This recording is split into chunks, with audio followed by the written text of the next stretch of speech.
Catch that. We gonna say that. Right. The hottest morning show in America. I said it. America. I did. Only in America. Listen, that you can catch some positive affirmations. National Day. News, shenanigans. Local, national, the whole nine, and the dance off. So don't miss the show. Yeah, don't miss it. Want to drink? Drink on it.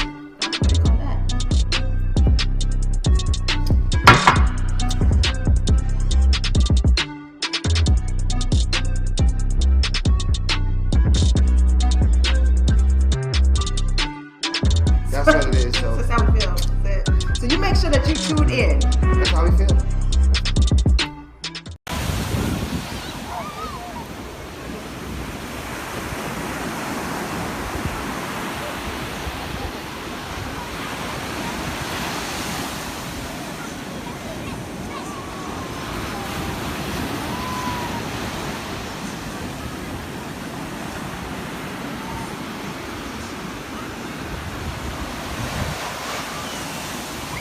Made by Quezzy.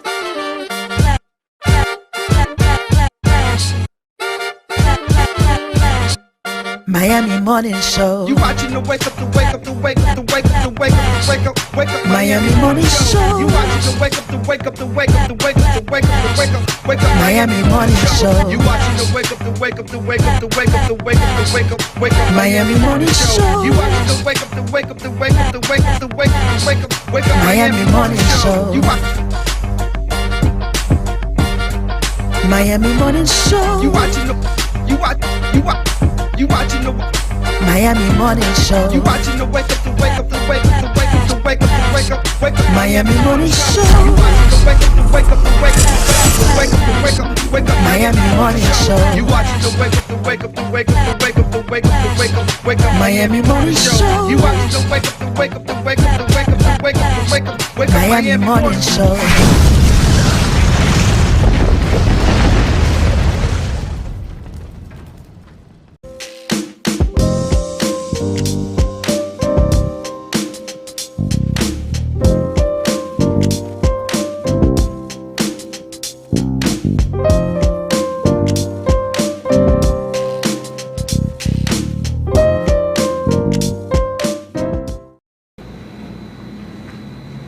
Miss Pinkney, how are you? I'm fine, thank you. Tell us a little bit about yourself and where you're from and where you grew up and what was it like at that time? I'm from Miami, Florida. I was born in Overtown. I went to Dunbar Elementary School, and I went to Booker T. Washington High School, and I finished Booker T. Washington High School in 1949. And then I went to Talladega College in Talladega, Alabama, and I finished in 1953. And then I went to Chicago, Illinois. I worked as a group worker in Chicago. I stayed there for 2 years and then came back to Miami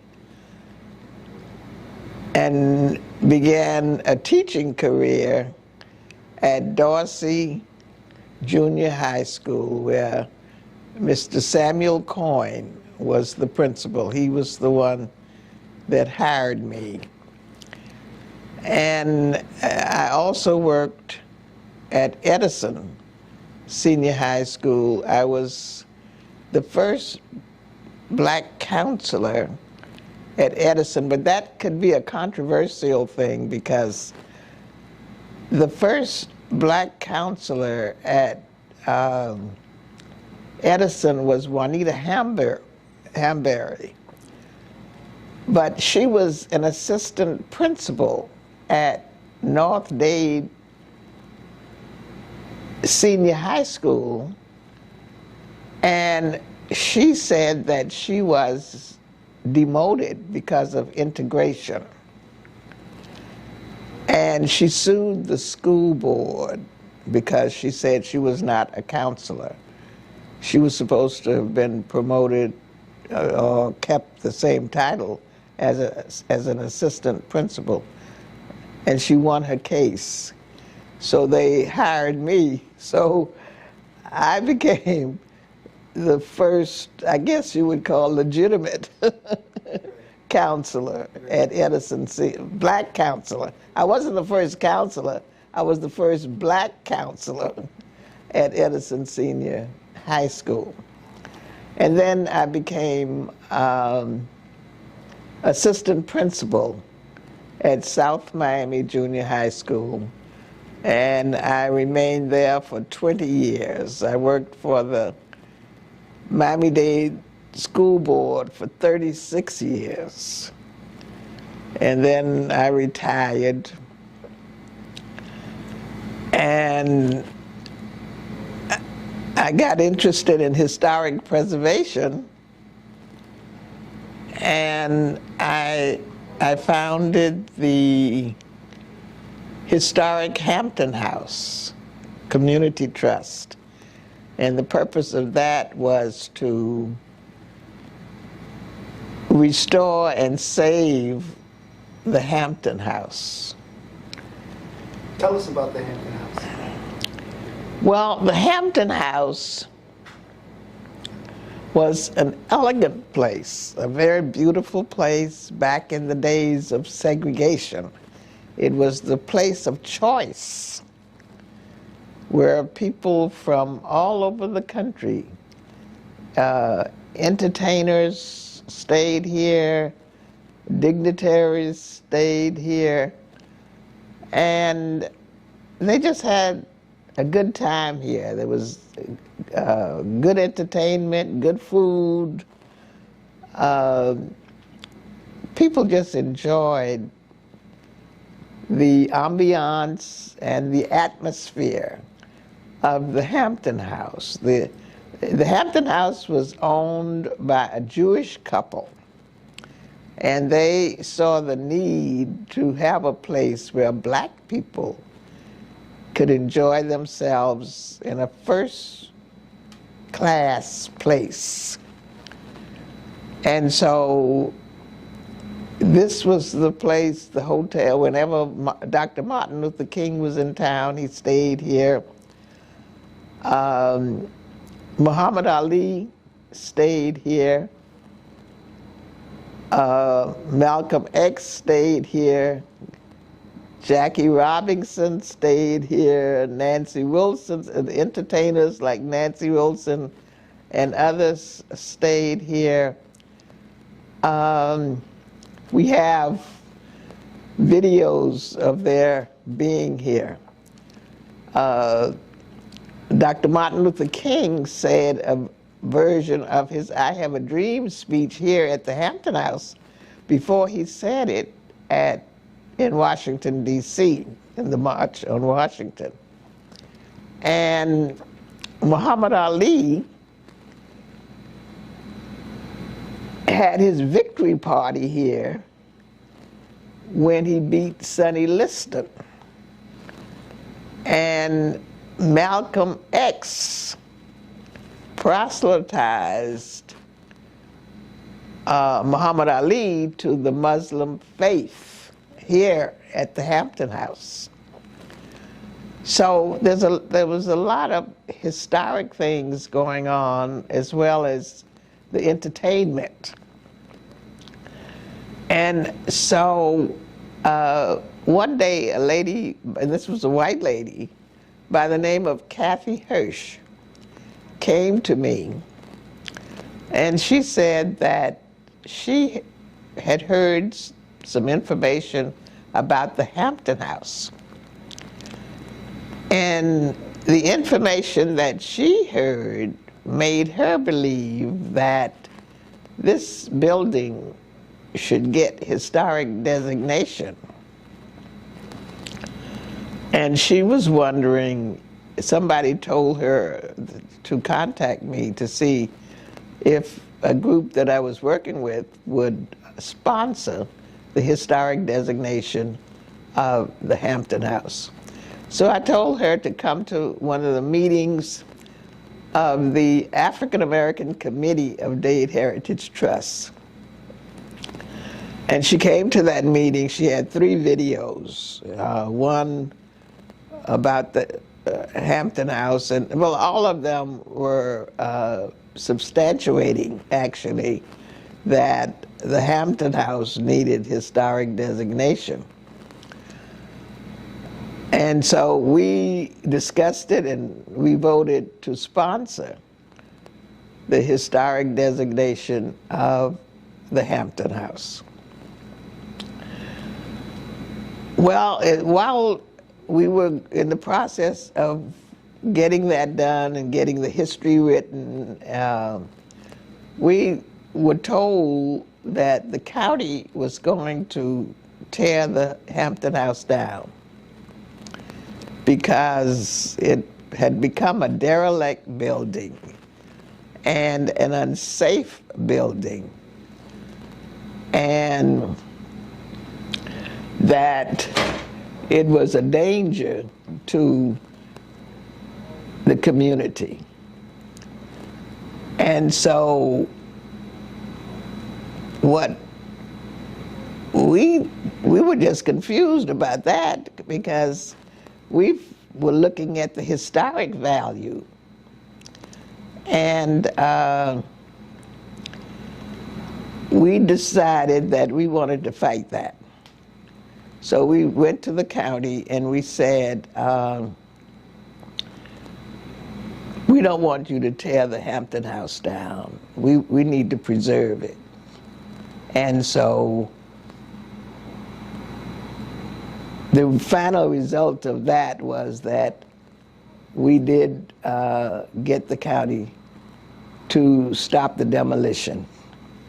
I went to Louis Pinellas, and his brother was the mayor at the time, Alex Pinellas.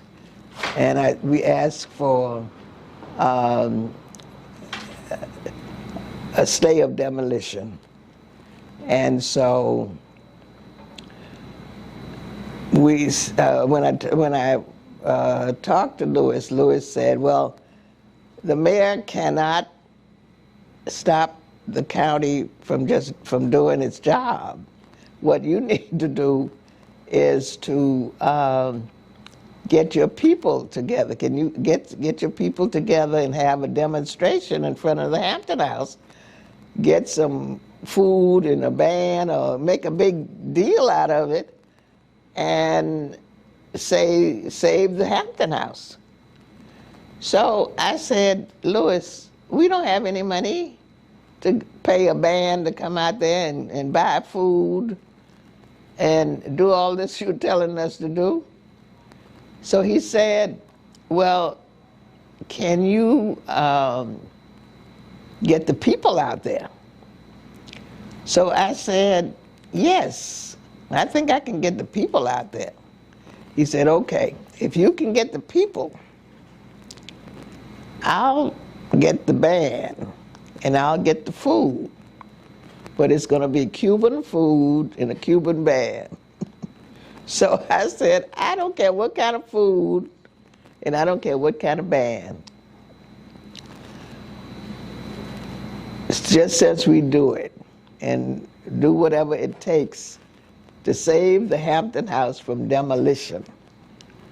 And so we had that demonstration, and the mayor came, and Barbara Carey Schuler came. She was the commissioner at that time.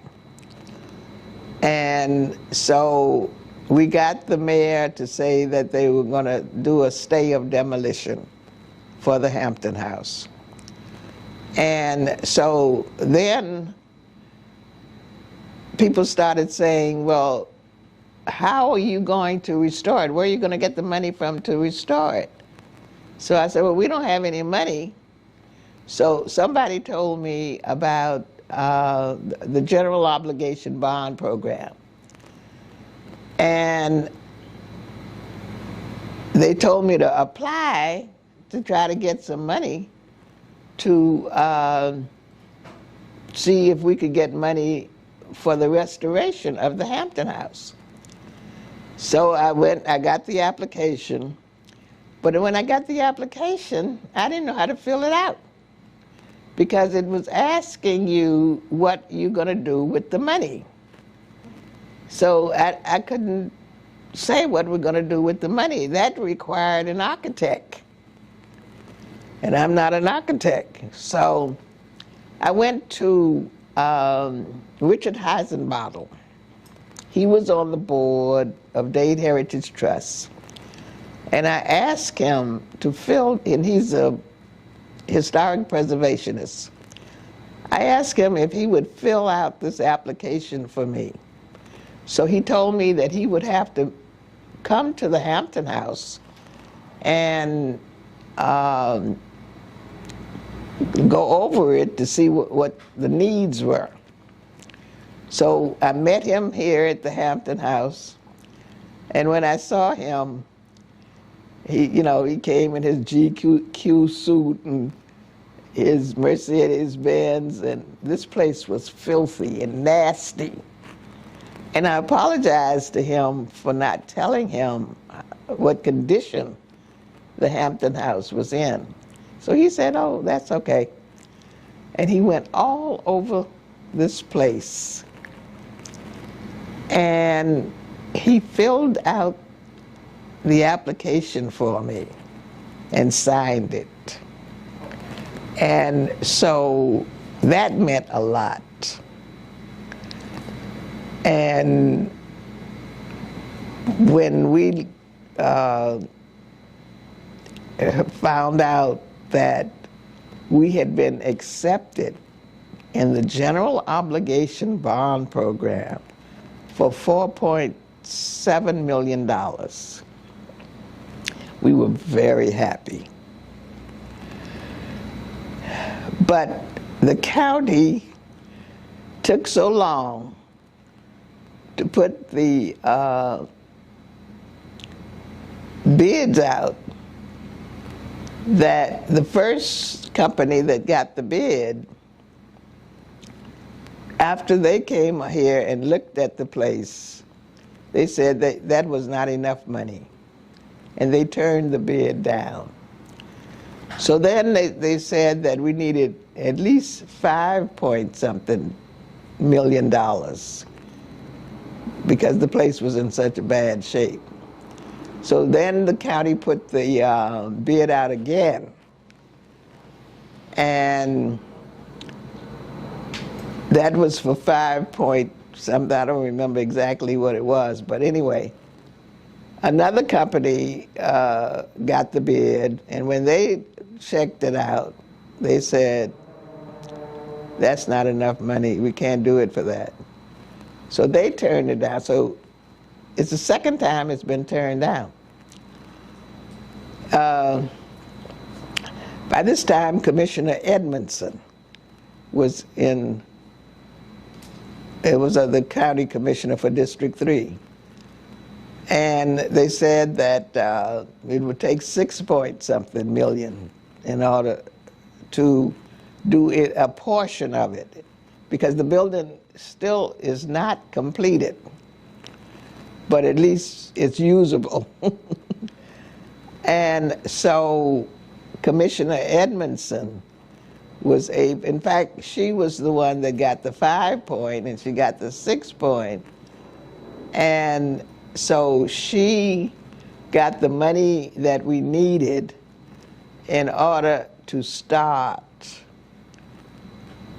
the construction of the restoration. And I'm ever grateful to her for being able to do that. So it took, I started working on this in 2001, and we were not able to get into the building until 2015. So it took that long for us to, and we had so many people who came and wanted to help, but then they got tired because nothing was happening, and they were saying, well, it's never going to happen. They had given up. There were so many people that gave up.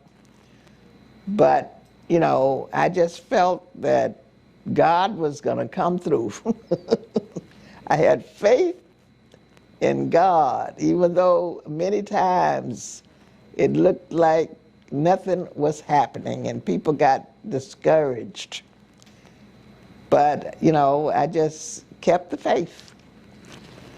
And so we have come to where we are now and what you see here now. And we still have work to do, because on the second floor, we are hoping to get a dance studio and a recording studio. That has not happened yet, but we're still working on that. So we still have some work to do. But I never give up, because I keep the faith. And the Hampton House is one of the projects that I've worked on, as well as the Lemon City Cemetery. Tell us about the Lemon City Cemetery, right quick, and your involvement in that. And why did you become involved in that? Well, with the Lemon City Cemetery, someone who worked for the county called me and said that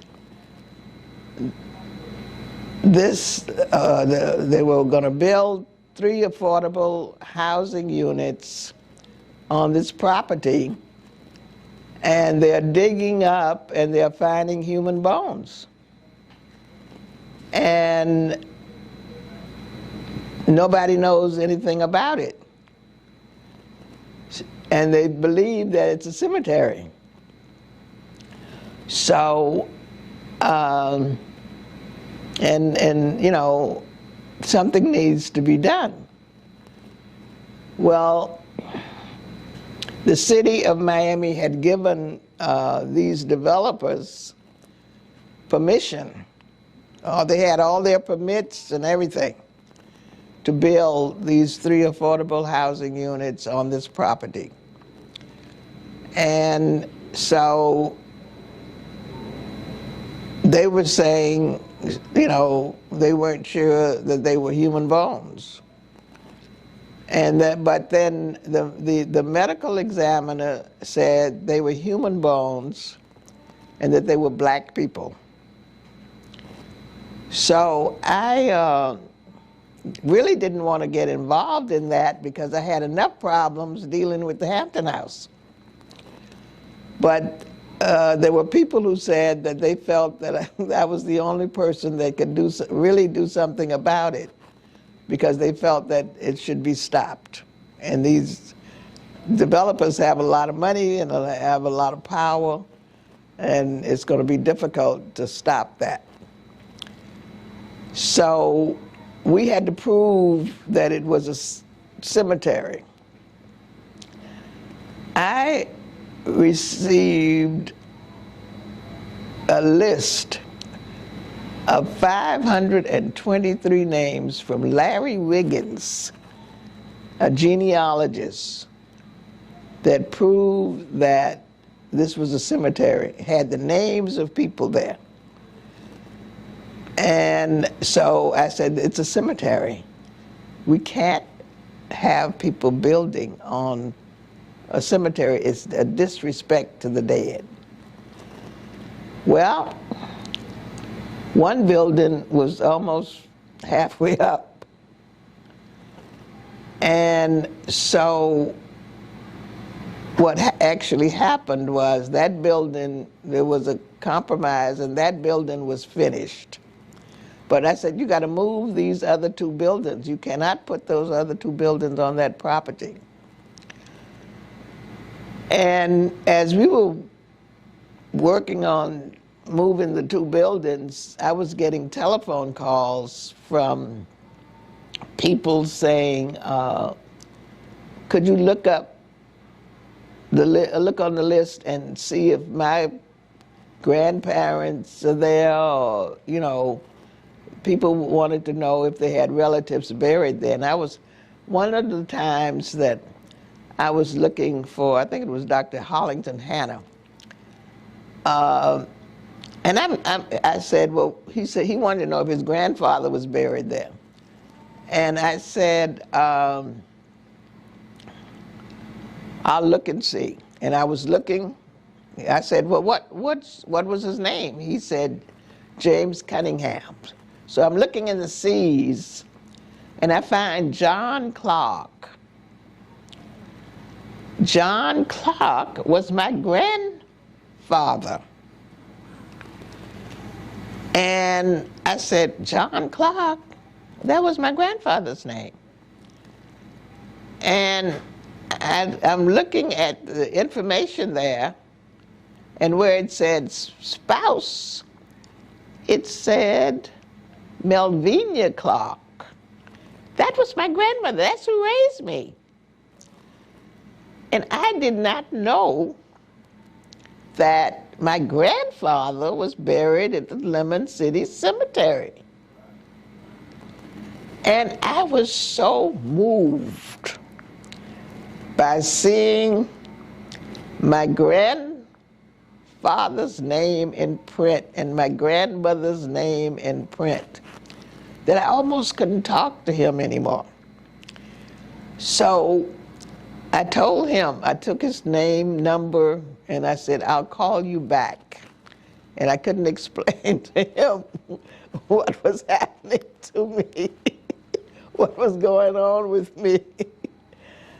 And so I did that. But then I said, oh, this is a fight now, because my grandfather is buried in the Lemon City Cemetery. And you know, I felt that my grandfather was operating me, was working through me from heaven to reveal what was going on. And we came to a compromise, and they moved the other two buildings to someplace else. And they made the space a memorial garden. And I said, I wanted the human bones returned that were in the medical examiner's office. I want them returned to this cemetery, because they wanted to put those human bones in a regular cemetery that was open. I said, no, you dug them up from this cemetery. Their families buried them here, and I want them back here. And so they said, okay. And we had a reinterment service. The human bones were placed in 2 caskets. Range Funeral Home took care of it. And we had a reinterment service out there at the Lemon City Cemetery.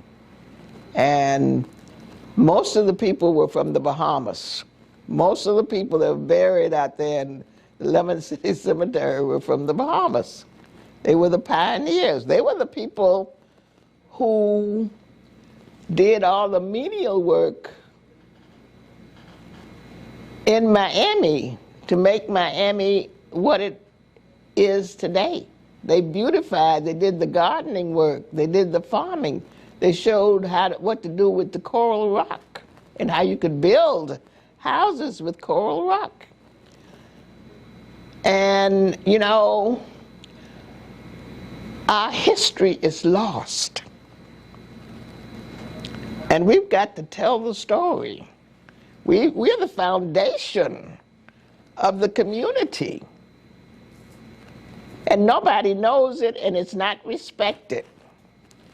So we need to learn our history and to tell our history and to give ourselves the respect that we are due for what we have done in the past, in laying the foundation for this community. And so I am still on the fight, or in the fight, for historic preservation and for telling our story. And so that's why I think that what you're doing in helping to shed light on the foundation of our community, on the culture of our community, on the heritage of our community, on the legacy of our community. We got to tell the story. The story has to be told because it has not been told. And we got to give ourselves respect. And this is the only way we're going to do it. So I congratulate you on what you are doing to help in telling the story. And for the camera, please state your name. My name is Enid Curtis Pinckney. And your age, Ms. Pinckney, if you can. Your age. My age, I'm 90 years old. She done told everything. Anything you want to say in closing remarks, Ms. Pinckney, about anything, or about Miami, about something that's going on within our community? The floor is open for you to say whatever you want to say. Well, you know, last week I went over to Judge Lawson E. Thomas's office because we recently got historic designation. Dade Heritage Trust was the sponsor of the historic designation of his office building. And the reporter who interviewed me about that and wanted me to take a picture in front of the... I'm enjoying this. Okay. Okay. All right, we ready? We rolling? You ready? Rolling? Okay, yeah, finish. Okay. Finish. I went to Judge Thomas's office to take a picture in front of the office because of the historic designation. And the reporter for the New Times newspaper, Joshua Cabellas, I believe, I might not be pronouncing his name correctly, but anyway, you know, he was interested in taking a picture of the building, and when he looked at it, he said, you know, this man did so much for this community. And look at this building, you know, with the paint on it. You can't even take the picture with his name. The name Thomas was covered up with trees, which, you know, you couldn't take the picture showing the name Thomas. And he wondered why the community let that building look like that. And that's a good question. Why do we let our history look like that? Why are we not doing anything about it? And that's what I want to say. That's the question that I want to ask people in Miami. Why are we not respecting our history? Why aren't we not doing more about shedding or spreading our history so that the young people can understand from whence they have come? And I want somebody to answer that.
Natural Essence. 100% natural organic teas, skin, hair, and body care essentials.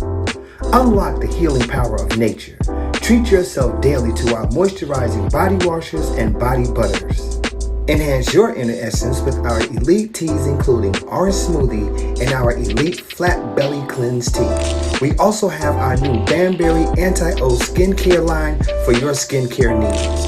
At Elite Natural Essence, we pride ourselves in providing superior quality essentials as well as enriching the lives of our community through education of natural and healthy living. Elite Natural Essence is now available on Walmart.com and the Walmart app nationwide, or visit our website www.elitenaturalessence.com. Free shipping on orders $75 or more when you enter the code ELITESHIP. Elite Natural Essence. Be beautiful, be elite. Perfect time. Welcome to another exclusive interview here at iUrban TV, where we often provide this platform of exposure to icons and community activists in our community. Today I have a good brother with me. I'm gonna let him introduce himself, and he has some things that he wants to express about some of the conditions of our community. Introduce yourself, good brother. So, Brother Lyle Muhammad, Brother Lyle to most, and by the grace of God, we have beautiful platforms like this, right, so that our people don't get left behind when it comes to things that are important. But it's right, just interesting where we are right now. You have me reflecting, brother. Right. You know, because not just that we're in Overtown, but like we are like right where your brother first laid his feet, right, in Miami. And where your brother really first laid his handprint and his footprint, right up the street at the Overtown Youth Center. And throughout these alleyways and these communities, you probably can't go up one of them where we don't know the parents or the children, or I guess by now the grandchildren. Right, right. So it's just an honor. And actually the things that we wanted to deal with today in terms of the facade about where crime and violence is and where it's not. Right. It really all started right here in Overtown for me, brother. Right. And you were coming from where? From Baltimore. From Baltimore, okay. From Baltimore. Okay, okay. So our community has a lot of, how should I say, isms and schisms with it, right? Oh, sure. How do we, and where are we, not how do we, where are we when it comes to combating illnesses of our community? And what are some of the things that possibly stagnate us, or what are some things that actually you feel are propelling us forward and actually succeeding in cultivating and inspiring and creating the excellence and resilience in our community? That's an excellent question, brother, because just to cut right to the core, we know that violence and insanity of all types is a problem and a plague throughout the country. Throughout the country, yeah. But here, right here in Miami-Dade, we have the best practitioners to deal with the issue right here in our community, brother. Right. And that's not just from words. You know, a lot of times people think that we're just talking smoke. And just to give some context to that, I remember when we started the very first Peacemakers program back in 2009. Right in this community here. As a matter of fact, this community where we're sitting right now, they were receiving in excess of 100 911 calls a day. Wow. Within 3 weeks of the Peacemakers being here, brother, that call volume went down to less than 10. Wow. Started all right here. But I mentioned that because in the backdrop, we made a promise then that we would bring the best practices and the best practitioners to where we live. Right. And it's not just us bringing it. You know, we serve a higher power. Right. And that God family, and this gangbanger number one, that God that we all serve, that some of you may think is different, we need to stop the religious gangbanging, because that's one of the things that's holding us back. And so even in the beginning of religious gangbanging, straight up. As a matter of fact, the first Overtown program for Peacemakers, we actually were partnered with Pulse. Okay, I remember pastors, right? So you had Muslims and Christians working together back then without the titles. So all that gang, if you went into that kind of church gang banging, you more wicked than Satan. I just wanted to say that for the record, you know? And so getting back to this whole violence, we got some of the best practitioners on the planet. Not so says Brother Lyle, so says the experts across the country.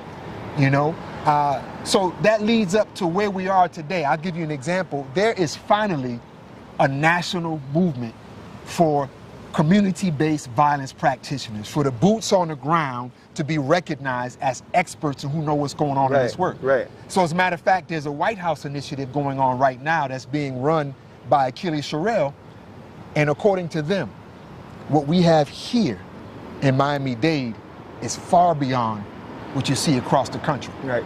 But the gangbanging, it's not just in the halls of religion, it's also in the halls of politics. Gotcha. You know, The halls of politics, And- politics. yeah, politics, you know, and I just want to be clear, because I want to set the record straight on a couple of things on that Okay. note. You know that we come from the do-yourself school, family. We're not going to ever stop, and we will be successful with or without the politics of politics. Right. But why do we need to talk about politics? I remember learning early on in school, brother, that politics determines who gets what, when, and where. Right. And our politicians, some of them, and I'll be specific in a moment, have determined that we won't get what we need where we need it. You know, Right. and so it's worse than what we used to call back in the day as young men growing up, when another brother would try to get in the way of you trying to spend time with one of your young ladies. It's called blocking. Oh, is that what it's called? Well, it's called C blocking, but we're not. We're not gonna say the word. But it's worse. You know why I bring that up? I say it's worse though. You know, add a little brevity to it. But when people look at the ones on the street that are pulling the triggers, Right. when people look at the ones on the street, you know, who are using the drugs and tearing up our community, they look at them as the worst of society. Yeah. I look at failed political leadership as a mass murderer. And I'm just being real with it, brother. That's deep. You know, just to give some specific examples from a historical context. When Right. we first started the Peacemakers program here back in 2009, it was a 3-month pilot program. Our commissioner then, in good standing, Michelle Spence-Jones, she came under attack Right. and was removed from office, although later acquitted.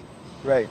Remember that. Right? Yep. And so here's where you got to give some shout outs too. So in that process, Richard Dunn becomes the commissioner in the 5th District. Right. And I love my brother. And this is a perfect example of how things can go. Right. Because when he first took office, like any other politician, you're not worried about the other person's agenda, you got your own agenda. Right. So even though we had that tremendous success with that Peacemakers program, stopping violence in Overtown, which is out of control today, back in 2009, it got put on the side. Right. I'll never forget the day. This was with Pulse again. We had about 100 youth down at City Hall. Travis McNair, who was the last unarmed black man gunned down by police in a series of Miami City police shootings where 6 black men were gunned down by police, all of them unarmed, in less than an 11-month period. Wow. And I remember bringing those children there. And I remember Commissioner Dunn on that dais, realizing what was going on, tears flowing down his eyes. And he apologized. He admitted, Right. you know, the political agenda's gotten away. Right. But we've been so ever so close since then, you know, but he realized that for us not to be working together is costing lives, you know, and so just to fast forward on that. So Overtown never saw another Peacemakers program since. Right. It wasn't, because when I landed in 2010, it was 2011. Right. It was gone. Right. Like you were at the Overtown Youth Center, That's but right. that was it. Right. That was it. There was no, I hadn't heard of the Peacemakers until it came back up with the. And the success that they were having on the street, unprecedented. Right. Unprecedented. Right. You know, and so why do I mention that? Because an opportunity to have violence prevention and wellness in our community, it was blocked. Okay. So let's fast forward. 2018, we receive a call from Commissioner Edmondson at that time, from District 2 on the county. Right. There were 4 young men that were shot in Liberty Square. Right. 2 of them died. Remember that. Yeah. Right. One of them we used to work with, as a matter of fact. And So we were called to a meeting, but so many of the political officials wanted to attend the meeting that they had to call a sunshine meeting. And so at that meeting was the mayor of the county, the mayor of the city, the co-chair and chair commissioners, along with 2 other commissioners, day commissioners, Department of Juvenile Justice head, the lawyers, the whole 9, you name it. And you know, people can get that message if they want. Right. And the police chief and the police director. Right. They went around the whole room, and this is on video, family, Right. offering solutions.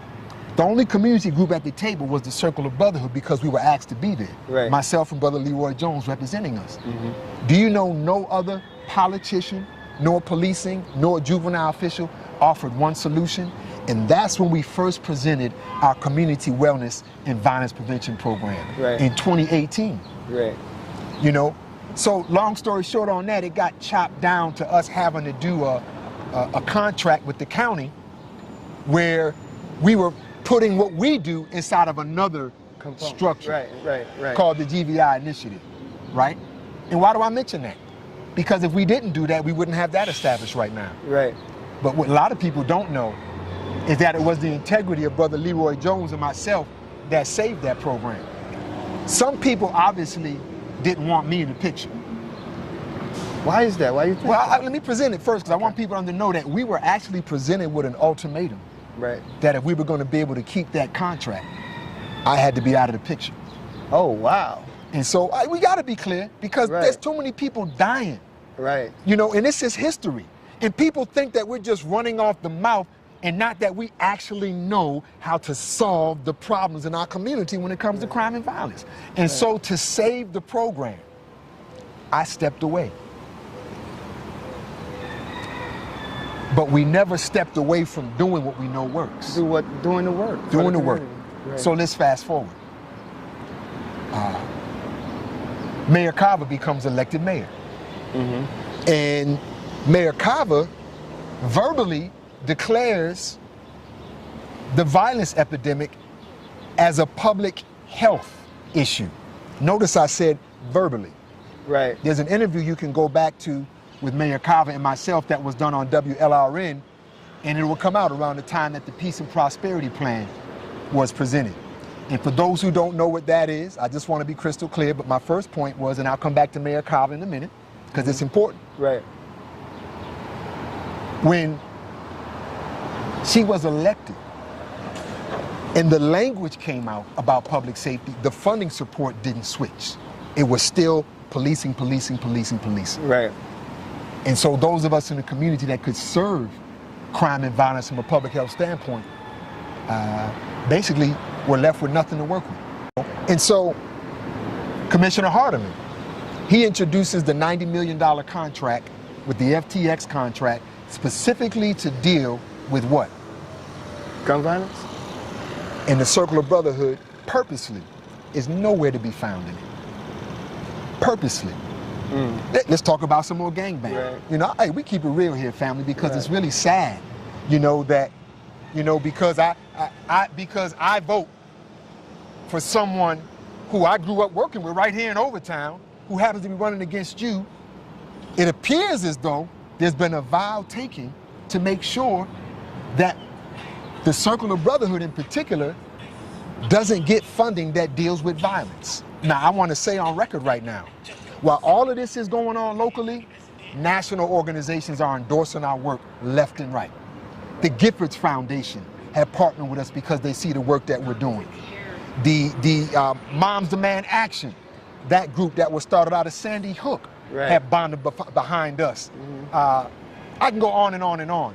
But my point is, locally here, it seems that there's some strangulation. You think you're attacking individuals, but it's our community that's not getting it. Now prove me wrong. Anything I say here in public, because people say what they want to say, but in public. So I purposely have seen, you know, and I think Keon at heart is a good brother.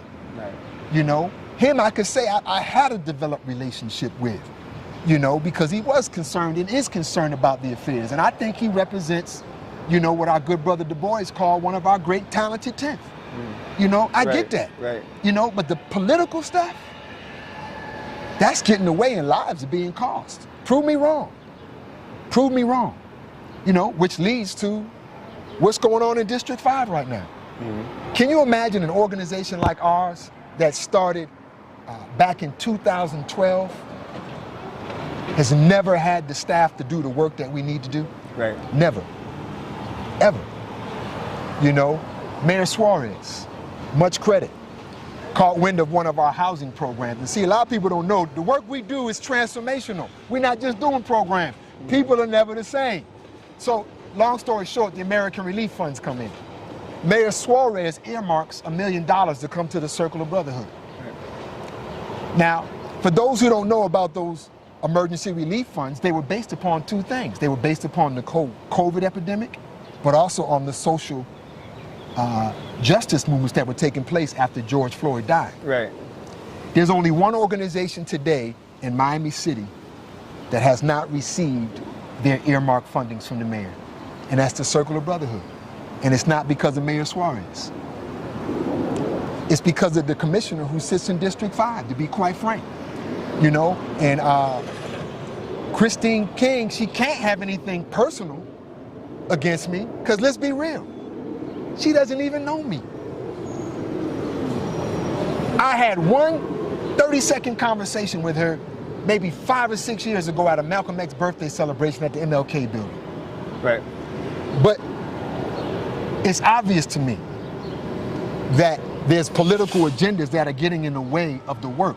We presented a wellness and violence prevention program for our community that has yet to hit the ground because of one commissioner, the commissioner of District 5, pulled our item back in October. Mind you, just got into office, and I just got to be real about it. By the time January had came around, $800,000 had already been funneled to the MLK Center, which she used to be the executive director of. By January. They do good work, okay, to build a cafeteria. But because of your political family, or the lack of ignorance of your staff to know the work that we're actually doing in the community, and to be honest, the lack of interest to want to find out. You know, and if you have some more questions about that, I'll be specific, because I just want the people to know it's not that we don't have the men and the women in our community to make our place a decent place to live. We got people with political agendas that stand in the way. And my last comment on it, brother, is what was really on my spirit. Right. It's not that Brother Lyle's fed up. Brother Lyle gonna do this work till the day I die. You know, but y'all better know your brother's a spiritual brother first. Right. God is angry. And I'm telling you directly, if you stand in the way of the righteous work of the righteous people, God will visit you personally with a wrath. I'm just keeping it 100. You heard it here first. But what is my spirit for real? Come on, family, are we for real? You gonna keep a black organization respected nationally and locally for the work that we do? Some people say, let me just clear these two things up. Because you know, people talk. Right. Oh, well, I look at your proposal and oh, so much of it is going to staff. Guess who you're looking at right now? The only employee of the Circle of Brotherhood. Right. Am I supposed to do all this work by myself? Commissioner King, how effective of a commissioner will you be if you have 0 staff? And do you deserve to have staff? And by the way, you should have your people on your team do some research on the American Rescue Plan, because it's supposed to help build the infrastructure of organizations as well as provide the services that are needed. Right. It's sad.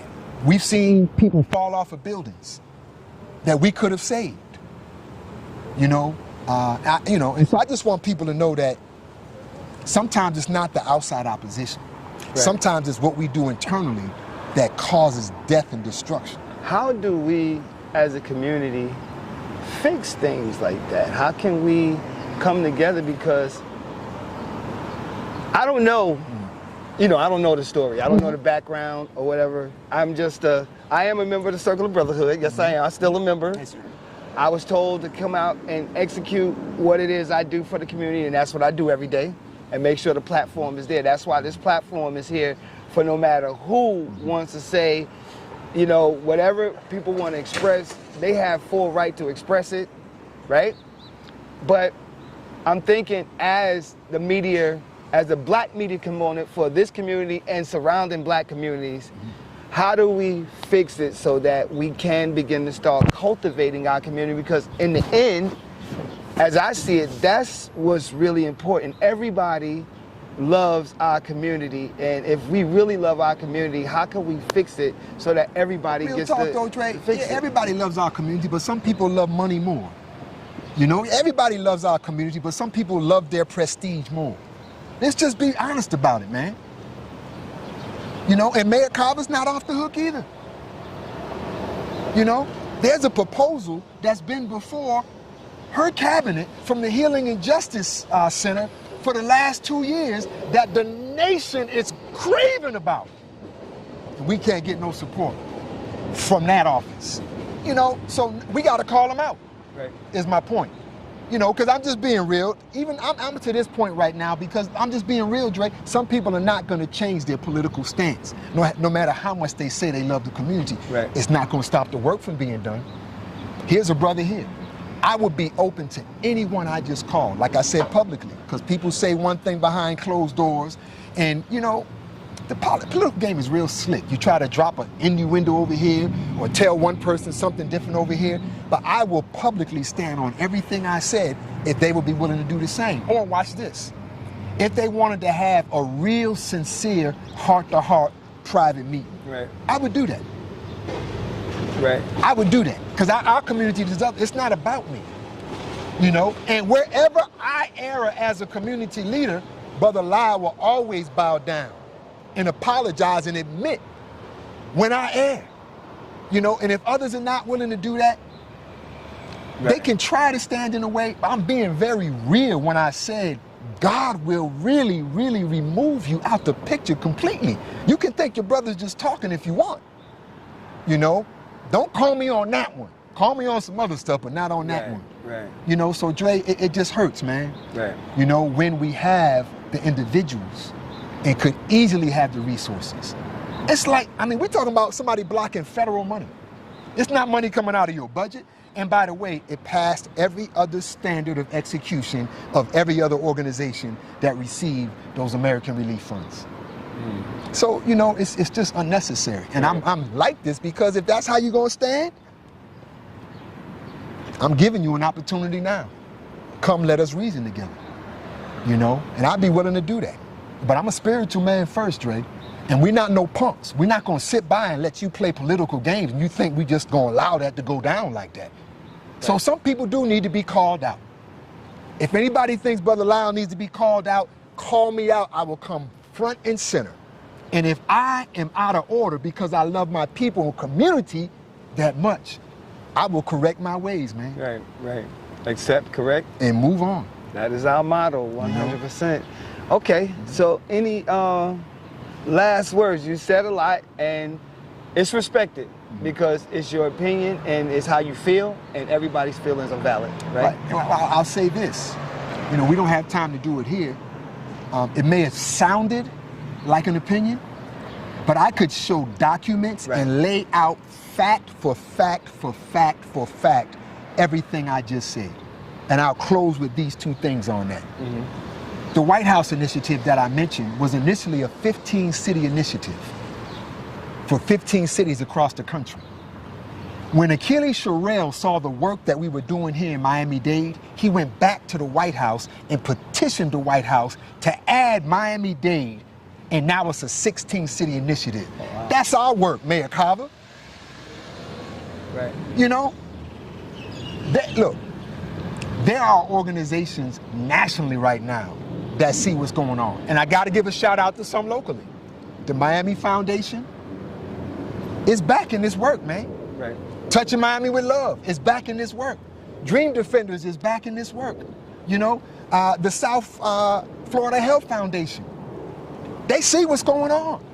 You know, but I got to call out the politicians because they decide who gets what, when, and where, and we need it now. So get out the way. Let us do our work, man. You know, and so I can lay it out factually. Right.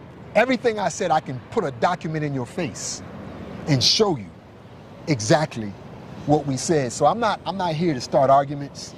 You know, I'm here to say that ever since I've been in Miami, since 2007, real on-the-ground initiatives to prevent crime and violence have been historically and consistently blocked. Straight truth. All right, and that needs to be talked about, and it deserves to have a platform. So, the platform is here. Any other parting words before we wrap this up, or? Thank you to all the hard-working people who fight for freedom, justice, and equality every day. And you know, for those of you who are friends with somebody and you may have think I insulted them, when does leadership not have courage to stand up? So if you get this message, take it to them. I'm willing to sit down. I really am. But don't do this. Like when our item was on the agenda to be passed for the commission, before it was taken off, Commissioner King schedules a meeting with us a month after the item's on the agenda. So what did you really want to know beforehand? We don't have time for them kind of games, but if you're really serious about this, because this is just, look, we'll go on to office if we have to, because the people are more important than me, and they're more important than any political personality that's out there. Right. And all of our hands are too short to box with God, so I'd rather be on the side of God. Yeah, it's important to make doing sure this work. that our community is well taken care of, and that we, you know, that we just excel together as a community. So that's what it is, guys. All right, and we're happy to have you on this platform, big time. We're happy to have you. And if they want to come on, and we can come on together. Together. I'm open. I'm open too. I'm open. But we'll provide the platform so that we can make sure that our community bonds and grows together. So at the end of the day, that's what we stand for, 100% the community and 100% building black excellence in our community. We want to thank y'all for watching, man. Anybody want to get in touch with you, how can they do that? You can reach me by, you can contact me through the Circle of Brotherhood, www.circleofbrotherhoodmiami.org. Email is Lyle, L-Y-L-E, at cobmiami.org. Lyle at cobmiami.org, and check out Brother Lyle Muhammad on Facebook.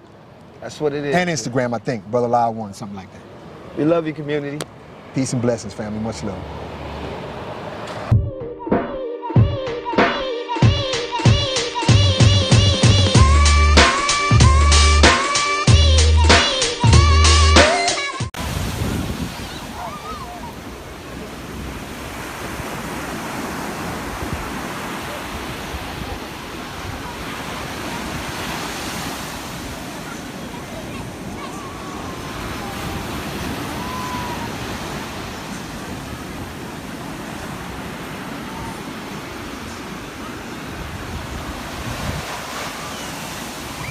Made by Quezzy.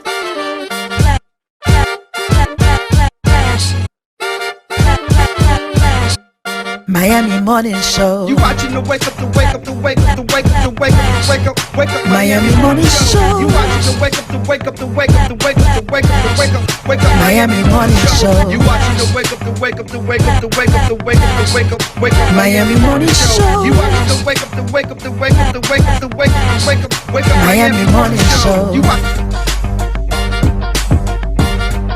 Miami Morning Show. You watching the, you watching the Miami Morning Show. You watching the wake up, the wake up, the wake up, the wake up, the wake up, the wake up, wake up. Miami Morning Show. You watching the wake up, the wake up, the wake up, the wake up, the wake up, the wake up. Miami Morning Show. You watching the wake up, the wake up, the wake up, the wake up, the wake up, the wake up, wake up. Miami Morning Show. You watching the wake up, the wake up, the wake up, the wake up, the wake up, the wake up, wake up. Miami Morning Show.